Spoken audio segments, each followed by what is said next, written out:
What is up, everybody? Welcome back to Steve's Nerd Corner, and I got a kind of an old school video for you guys today. Omnibus review. Yes, you saw the thumbnail, you already know. Justice League New 52 Volume 1. Big boy. Look how fat this shit is. Look at this. Look how fat it is, bro. Look at it. Shit is crazy, man.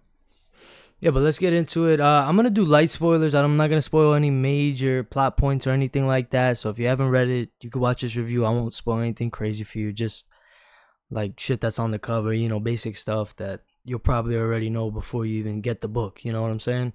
So yeah, let's get into it, guys. All right, before we even get ahead of ourselves, I just want to let you guys know what it collects. So it's got Justice League issues 0 through 23, Aquaman issues 14 through 16, Constantine number 5, my fault, and JLA 1 through 7, Justice League Dark 22 through 23, there's only 2 issues, and then the new comic book day, Trinity of Sin 1 through 3. Yeah. Oh, and the Phantom Stranger number 11, my bad. Yeah, so it collects a lot, as you guys saw. I mean, look how fat this thing is. This thing is hella fat. You know what I'm saying? So it collects a good amount. In chronological order, which I liked. Well, I think it's in chronological order. And yeah, it's pretty, binding as well. I think it's a well-made Omni. Mine's is a little beat up. This is back when I was ordering off Amazon. I've had this for a little while. So I mean, it's not even the book itself, it's more the slipcover. Not the slipcover. All right, what is this called again? I'm drawing a blank. Anyway, but yeah, it collects a good amount, and you don't have to really read any other titles to know what's going on in this book. For the most part, I think I was locked in the whole way. I knew what was going on. I understood what happened. There was one time they mentioned something that happened with Batman. I don't want to say, I'm not going to say what it was, but I was like, what the hell? And I'm reading New 52 Batman, and I read the whole first half of it, and I was like, when did that happen? So it must be in one of the other Batman titles going on at this time. But besides the point, everything collected in here. You don't have to really read anything. It's a great jumping on point. New 52 is when they relaunched the DC universe. So honestly, guys, if you want to get into the DC universe, or you want to do Justice League, you want a team book, you don't know what to do, New 52 is a great starting off point. It's like basically the reboot of the DC universe. And it's Geoff Johns. Like I always say, I'm a huge Geoff Johns guy. I think Geoff Johns is really great. I think he's one of the best writers of this, era. If you read some of his other stuff, back in DC, older, before New 52, it's really he did all the events. I really want to read his Flash and Green Lantern, and there's a whole bunch of stuff. But Geoff Johns is the man. He really does. I mean, there's a couple other writers in here. I think Jeff Lemire might have done an issue, and maybe one other guy, but for the most part, this is all Geoff Johns. Yeah, so Justice League New 52, guys, this is Geoff Johns. I'm a really big Geoff Johns fan. And the art, that's one thing, I'm gonna get this out of the way right now. The art on this book is amazing. It's stunning, bro. There's no bad panels, all right? Not even a bad page. All the artists they had at this time was insane, bro. You've got Jim Lee, Ivan Reese, right? I think that's how you say his name. I think Rod Reese does a couple. I know he inks a lot. I think I said Jim Lee already, right? Gary Frank, all these Scott Williams, and then, that's just the Justice League stuff. The cool thing about this Omni is, the cool thing about this, it collects Justice League America, and even that has David Finch. I mean, the art in this book is crazy, man. The artists they had at this time were amazing, and they were all arguably doing some of their best work. Some of the Jim Lee stuff in here is amazing. I'm looking back, I'm like, oh my god. The art. If you hate Geoff Johns but you love art, you're gonna have to get this book, because just the art alone is amazing.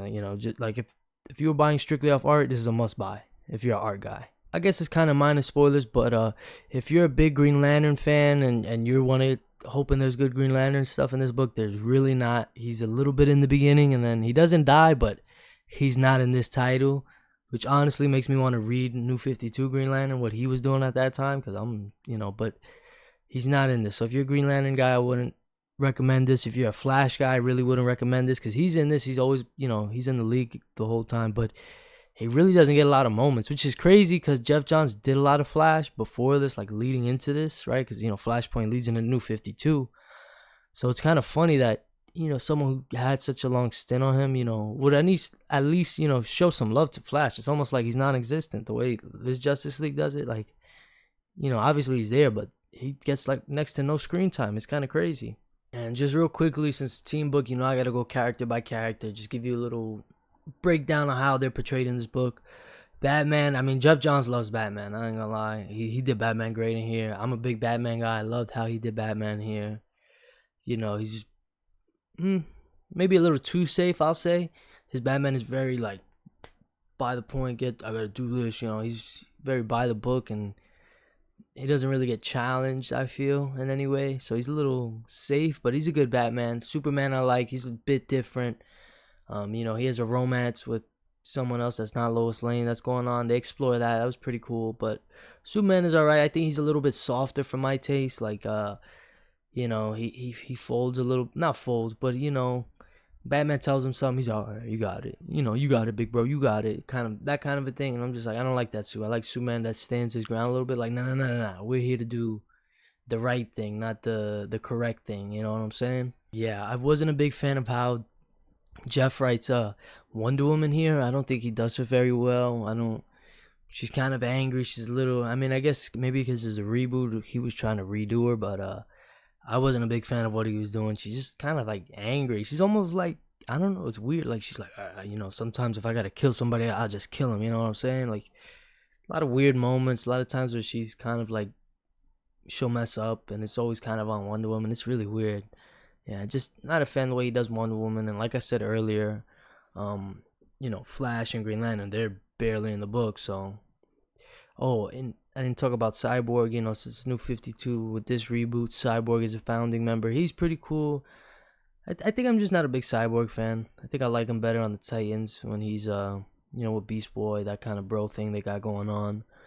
But Cyborg here, he's just okay. He's alright. I wasn't crazy about him. Beginning of the book was really good. Dealing with Darkseid, and I'm not gonna spoil it, but dealing with how he shows up, the League forming, them kind of fighting him off, and there's a whole lot of other things that happen. But the beginning of the book is really strong. Like the first half, I mean, definitely that first, I want to say almost 20 some issues, at least the first 15 of the Justice League run. It's amazing, like page turner nonstop. Like, it's Geoff Johns again with that amazing art. There's not a bad issue like art wise in here. So, it's a page turner. It kind of does slow down in the middle of the book. Just like the Justice League stories, they just weren't very interesting to me. There were some cool moments, but then when we get into the Justice League of America stuff, I'm going to be 100% with you guys. I did not like it, like almost at all. I think it was Geoff Johns writing that too, but I was not a fan. I was reading, and I'm just like, nah, it really feels like a poor version of the Suicide Squad, and I already don't really like Suicide Squad. I already think that's already kind of like, So you're doing a worse version of a team I'm not crazy about. The lineup wasn't crazy. The way they interacted, their setup, like none of it really interested me. I didn't like the characters they were using. I was just like, it's just really not for me. The only cool thing that they had going was Martian Manhunter was there for the JLA stuff. And New 52 Martian Manhunter was dope. Like, the way he talks, everything about him was dope. I'm a huge fan. Like, I gotta see if there's any books for Martian Manhunter at this time, because I loved all the Martian Manhunter stuff that was going on here. Like, every time he showed up, I was like, okay. But every time he wasn't, it was a slog. You know what I'm saying? So that was my only real critique. And the thing is 7 issues of JLA in here. So it's a good little chunk of the book that is just did not like. And it had David Finch on art. The art is amazing. David Finch, he kills it. I mean, when's the last time you seen him on interiors? He's coming back now, right? What is the coincidence of that? He's got that book coming out with Robert Kirkman. What's it called? Skin Breakers? Something crazy like that. Excited for that. But yeah, it's just the JLA stuff, not my cup of tea, man. Didn't like it. Yeah, but the last arc towards the book was really good.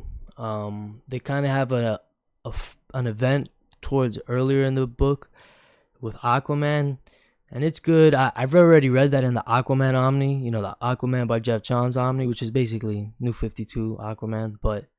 And I think the event's a little bit better in there because it's an Aquaman event that tied in with Justice League, and you get more context with that book. And I'll just say, like, the last arc of the book, the Trinity War arc, I wasn't really big on. I'm not gonna lie. Like I said, the first half of this book I thought was a lot better than the second half. It's just the run just kind of loses steam, and I just wasn't big on this last arc. It just felt like they were doing too much, and it was like for something that was so simple. It's just the seven deadly sins kind of thing, but I don't know. I feel like Jeff Johns kind of overcomplicated it, and I was lost for a little bit.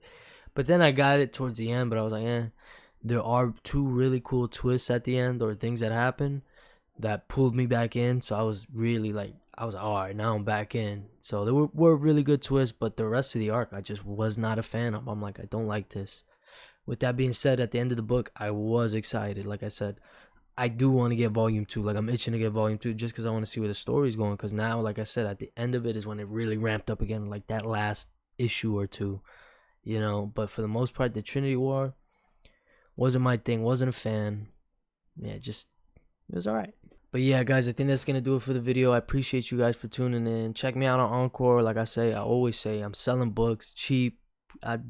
Steals you can't find nowhere else. Check me out on Encore. Check me out on Twitter. I'm always yapping on there, talking. Instagram, I'm everywhere at Steven's Nerd Corner. Type in Steven's Nerd Corner on whatever social media platform you're on. I'm probably going to pop up. So yeah, just check me out wherever you're at. And yeah, like I said, thanks for tuning in. Peace.